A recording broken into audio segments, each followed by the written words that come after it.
Sa likod ng mga pangako, isang kwento ng pag-ibig, pagsubok at pagpili. Tahimik ang umaga sa maliit na bayan ng San Isidro. Ang araw ay unti-unting sumisilip sa likod ng mga bundok at ang hangin ay may dalang amoy ng sariwang kape at hamog ng damo. Dito nakatira si Lia, 28 taong gulang. Isang simpleng babae na may pangarap. Ang magkaroon ng mas maayos na buhay, hindi lang para sa sarili, kundi para sa kanyang pamilya.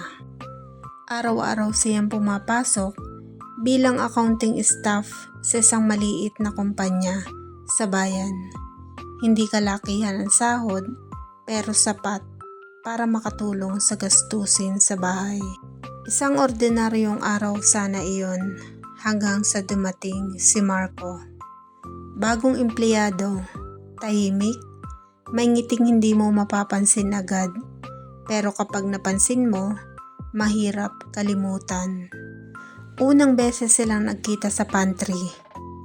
Ikaw pala ang bagong staff, tanong ni Lia habang nagtitimpla ng kape.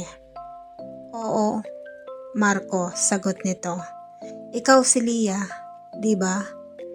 Sabi nila ikaw raw ang pinakamasipag dito. Napangiti si Lia, hindi niya alam kung bakit. Pero may kakaiba sa tono ng boses ni Marco. May lambing kahit hindi sinasadya. Lumipas ang mga linggo, nagiging madalas ang kanilang usapan. Sa pantry, sa opisina. Minsan sa labas habang naghihintay ng masasakyan pa uwi. Si Marco ay galing sa Maynila. Iniwan niya ang malaking syudad matapos masunog ang pangarap niyang negosyo. Minsan kahit gaano mo paghandaan ang isang bagay, pwede pa rin itong mawala, sabi ni Marco. Isang gabi habang sabay silang naglalakad pa uwi. Tahimik lang si Lia. Sanay siyang makinig, sanay siyang umunawa. Hindi nagtagal, napansin ni Lia na hinahanap-hanap na niya ang presensya ni Marco. Ang mga simpleng mensahe nito sa umaga. Kumain ka na? Ingat ka mamaya.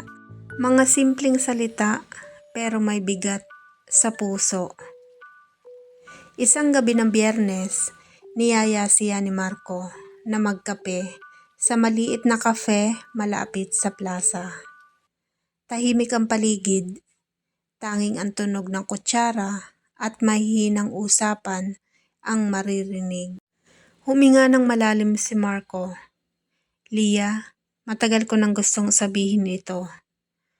Tumigil ang mundo ni Lia. Mahal kita.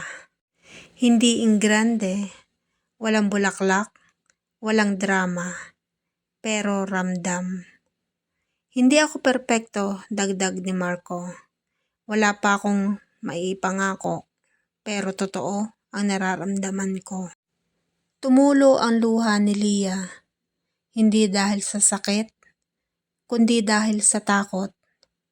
Takot magmahal, takot masaktan, pero pinili niya ang magmahal. Susubukan natin, sagot niya. Masaya ang mga sumunod na buwan. Nagpaplano sila ng future. Bahay, maliit na negosyo, simpleng kasal. Hindi man ngayon, sabi ni Marco. Pero balang araw, ibibigay ko sa iyo ang buhay na deserve mo. Naniniwala si Lia, buong puso.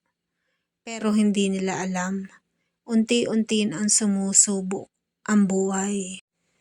Isang araw tinawagan si Marco ng dating kasosyo. May bagong oportunidad sa Maynila. Malaking sahod, malaking responsibilidad.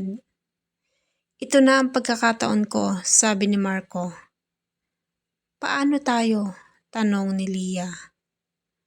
Tahimik si Marco. LDR lang naman, saglit lang. Ayaw ni Lia, pero pinili niyang umunaw. Sa simula, okay lang.